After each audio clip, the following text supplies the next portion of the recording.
Bir tanem, haftaya nereye gidiyoruz kampa? Fark etmez karım ya. Nasıl fark etmez ya?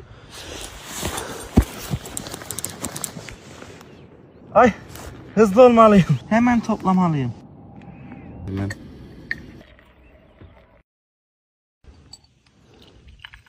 Hep fark etmez, hep fark etmez ya. Karım bunu hiç sakinleşeceksin.